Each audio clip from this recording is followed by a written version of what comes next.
a white woman in college basketball, why she has not received the same level of attention and all of that good stuff as Caitlin Clark when she won the national championship, when she performed well throughout this entire year. She's a star in the women's college basketball. Take nothing away. Caitlin Clark's a great women's player. Paige Bueckers, great women's player. That's not why what happened.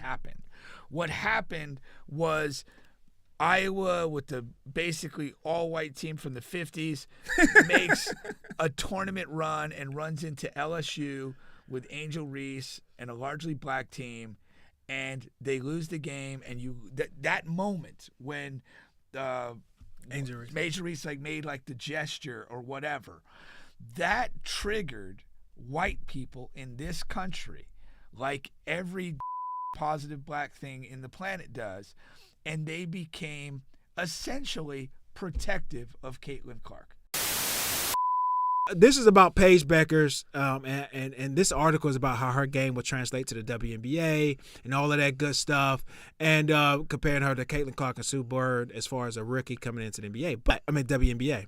But what I wanted to take this at is why Paige Bueckers, as a white woman in college basketball, why she has not received the same level of attention and all of that good stuff as Caitlin Clark when she won the national championship, when she performed well throughout this entire year. She's a star in the women's college basketball. Yeah. Caitlin Clark is a person, I told you a while back, she's never won at any level. Never won in high school. Never won in college. She won in high school? No. In Iowa? Didn't win in high school. She's from Iowa, right? I know. But yeah. No, I mean, Yeah. In a small town. Okay.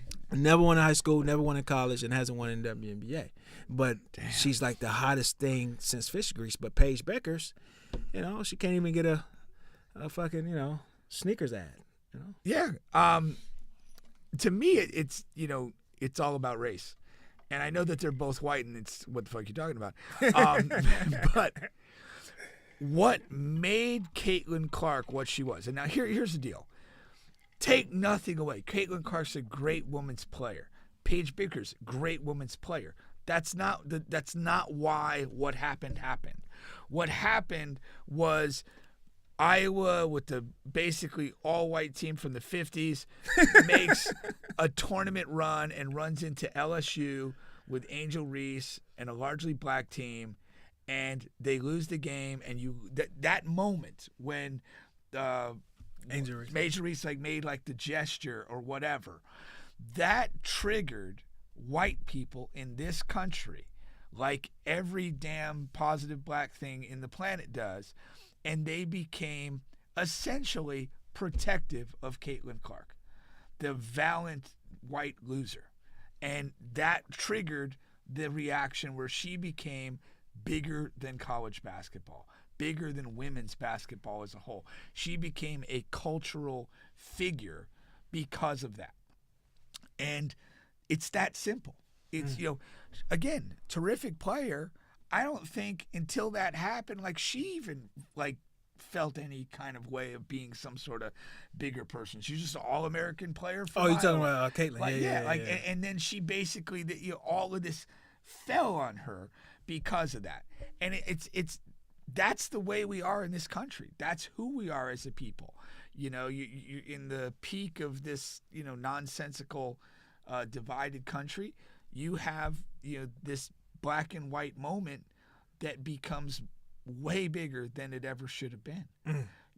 Because again, I don't even know, and I can't remember if she was interviewed on it. I don't know that Caitlin Clark even saw the gesture, or that the gesture was that big of a deal when it happened absent the context of, if Caitlin Clark was black, nobody says a word about that. It's non-factor. Two black girls playing a game and whatever. It does not exist. If instead of Angel Reese, that was UConn and it was Paige Bueckers and she did exactly what Angel Reese was, it does not resonate the same way. So this is who you are as a country. And, I don't say this to denigrate Caitlin Clark at all, but the euphoria and hysteria around her is a product of our own racial division, Yeah. not anything you did as a player. Because, again, take that moment away. She goes on and scores the points she does, loses in the tournament again, goes into the league, has the same stats. And nobody would care. Right. Like, the WNBA fans, who that niche of people would watch and care and debate whether she's proper Rookie of the Year or not. And that would be it. That's a good point. But how long will it follow her, though? Like, is that just now she just has that for the rest of her career? I mean, talking about Caitlin Clark. I mean, on some basic way, it will not be forgotten. But, like, her career is, at some point going to be defined by her success in the league relative to her competitors. At some point. Yeah. And at that point, I don't want to exaggerate and say that's not that far off. Like, but it's going to come down to, is she leading Indiana to championship level play in the league? Is she in MVP conversations? Is she just a solid all-star performer? Then that's what she's going to be known for, And again, that's just the way, people think. There are things that become bigger than the game, and that became bigger than the game. Her career going forward is largely going to be about the game. Yeah. But there's going to be people. When I say it's not going to be forgotten, I mean it by this. There's going to be people that became aware of her in that moment and became a champion of hers and a fan of hers that are going to stay on board for the ride. And they'll continue to track her career. And there'll be some of those people that'll also find a broader audience or a broader fandom for the WNBA. And they'll kind of keep watching maybe. But in that way. Beyond this, it's just going to be how good is she in the league. And I'm not here to tell you she's bad. She's a very good player.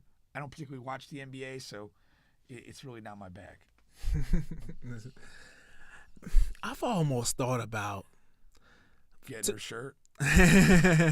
No, I really wanted a Juju jersey. Then her injury kind of like I didn't watch women's basketball again after that. Yeah, I watched about 8 minutes of the final. No, I didn't watch it. It was in the final. second half when Connecticut grew the lead from 20 to 30. Oh man. Yeah. I almost thought about why the women's players don't try to recreate that. Recreate what? The Angel Reese and Caitlin. Just randomly go out there. And fabricate that. And then number two, I've almost thought about doing that with this podcast. Yeah. Like creating some type of fake beef. Because that's, to equate it to the podcast world, that's like a lot of podcasts blow up from whatever, beefing with these other guys. Yeah. And then, people love to see that type of stuff. That's, like you said, it's just the country that we're living in. Yeah. And then, that would supersede your content or your play. But at the same time, they have to watch your play and your content in order to follow the beef. In order to follow the beef, it's like a recipe for great meatballs. Yeah, meatballs. Everybody loves a great meatball. You know what's an underrated meatball? What's that? It's not even on the menu anymore. But the Olive Garden had a chicken meatball. Oh wow! That had some spice to it, man. Oh, I love spice. Yeah, it was an underrated delight. And you said they took it away. I don't think it's on the menu anymore. I haven't seen it in a while. Why bring it up? I just was having fun. That's my type of you thing. talked about meatballs, and I'm immediately I'm thinking, what is the best meatball I've ever had in my life? And it was that Olive Garden meatball. It sounds like that would be mine as well. I'll have to check in, man.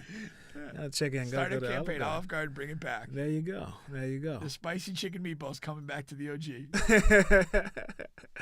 No, but that's Feel good free stuff. to send us samples. Exactly. Here at the show. Please do. OREP Studios.